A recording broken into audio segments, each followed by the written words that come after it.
ஆண்டவரும் அருமரட்சகருமா இருக்கிற இயேசு கிறிஸ்துவின் ஆச்சரியமான நாமத்தில் தினமும் கர்த்தருடைய சத்தத்தை கேட்டுக்கொண்டிருக்கிற என்னுடைய பிள்ளைகளை வாழ்த்துகிறேன், ஆசிர்வதிக்கிறேன். நீங்கள் ஆசிர்வதிக்கப்பட்டவர்கள். இந்த நாளிலும் கூட உங்களை பார்த்து ஆண்டவர் சொல்கிற ஒரு வார்த்தை, இந்த நிலை மாறும்னு ஆண்டவர் பேசுகிறார். மாறாதது ஒன்றுமே கிடையாது. நீங்கள் நினைக்கிறீங்க, என்ன நினைக்கிறீங்கன்னா, இந்த பிரச்சனை மாறாது, இந்த போராட்டம் மாறாது, இந்த வியாதி மாறாது, எல்லாமே மாறாதுன்னு நினைக்கிறீங்க.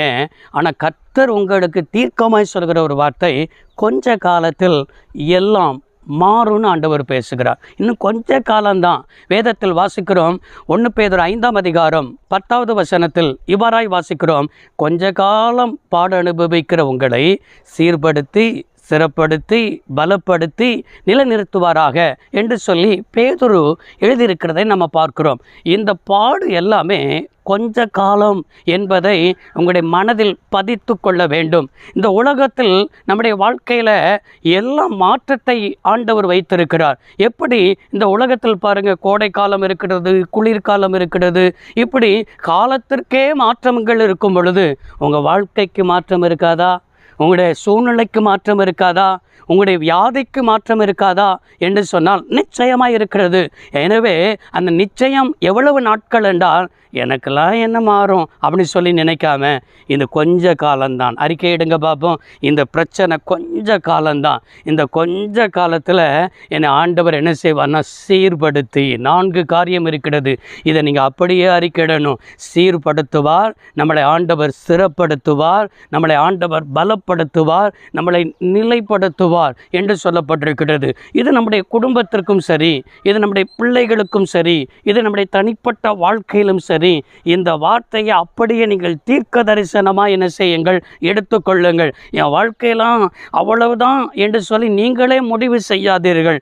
உங்களுக்கு நீங்களே ஒரு முற்றுப்புள்ளி வைக்காதீர்கள். நம்முடைய ஆண்டவர் துவக்கத்தை அவர்தான் தருகிறவர், முடிவை அவர்தான் தருகிறவர். பிசாசு எப்பொழுதுமே என்ன செய்வோம்னா, அவ்வளவுதான், இந்த போராட்டத்தோடு உன் பிரச்சனையோடு நீ உன் வாழ்க்கை முடிஞ்சுது அப்படின்னு சொல்லி ஒரு ஃபுல் ஸ்டாப்பை வைப்பான். ஆனால் என் ஆண்டவர் உன் வாழ்க்கையில் எப்போ அவன் ஃபுல் ஸ்டாப்பை வைக்கிறானோ, ஆண்டவர் அந்த ஃபுல் ஸ்டாப்பையே கூட ஒரு புள்ளியாய் வைத்து அதை தொடரும்படி, இல்லை மகளே, இல்லை மகனே, நீ இதோடு கூட மடிஞ்சு போக மாட்ட, இதோடு கூட உன் வாழ்க்கை முடிஞ்சு போகாது, உன்னை குறித்து ஒரு பெரிய திட்டம் வைத்திருக்கிறேன், உன்னை குறித்து ஒரு பெரிய தீர்மானம் வைத்திருக்கிறேன், நான் திட்டமிட்டது தான் நிறைவேறும் என்பதற்காகவே ஆண்டவர் இன்னைக்கு உன்னை தைரியப்படுத்தி உன்னை தட்டி எழுப்பி என்ன செய்கிறார்னா, இது கொஞ்ச காலம்தான். நீங்கள் நினைக்கிறீங்க, என் வாழ்க்கையில் இப்படிப்பட்டதான ஒரு கசப்பான அனுபவம் நடந்துருச்சே, என் வாழ்க்கை நல்லா தான் பயணம் பண்ணிக்கிட்டு இருந்தேன், நல்லா தான் என் வாழ்க்கை போய் கொண்டிருந்தது, நான் நினச்சேன்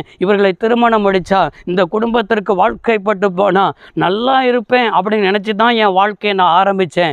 ஆனால் என் வாழ்க்கை நானே முடிவு பண்ணினேன். ஆனால் அது முடிவு பண்ண வாழ்க்கை இன்னைக்கு ஒரு கசப்பான ஒரு வாழ்க்கையாய் போய் கொண்டிருக்கிறது. வாழ்க்கை ஏன் வாழ்கிறேன், வாழ்க்கை வாழ்வதே பிடிக்கவில்லை, வாழ்வதை விட மறித்து விடலாமா என்கிற எண்ணம் தான் எனக்குள் வந்து கொண்டிருக்கிறது என்று சொல்லி உங்களுக்குள் போராடி கொண்டிருக்கிறீர்களோ, உங்களுக்குள்ள வேதனைப்பட்டு போயிருக்கிறீர்களோ, உங்களுக்குள்ள கண்ணீர் வடித்து கொண்டிருக்கிறீர்களோ, இன்றைக்கு ஆண்டவர் சொல்லுகிறார், எனக்கு அருமையான கர்த்தருடைய பிள்ளைகளே, இந்த கொஞ்ச காலத்தில் உன்னை ஆண்டவர் சீர்படுத்த போதுமானவராக இருக்கிறார். இதெல்லாம் ஏன் ஆண்டவர் அனுமதிக்கிறார் என்று சொன்னால், நீ உன் வாழ்க்கையை இன்னும் சீர்படுத்த வேண்டியது இருக்கிறது மகளே. இன்னும் எனக்கு ஏற்ற ஒரு பிள்ளையாக, என்னுடைய பிள்ளையாக உன்னை நான் சீர்படுத்த வேண்டியது இருக்கிறது. இன்னும் உனக்குள்ள விசுவாசத்தை சிறப்படுத்த வேண்டியது இருக்கிறது. உன்னையும் இன்னைக்கு வேத வசனத்தில் உன்னை நான் பலப்படுத்த வேண்டியது இருக்கிறது.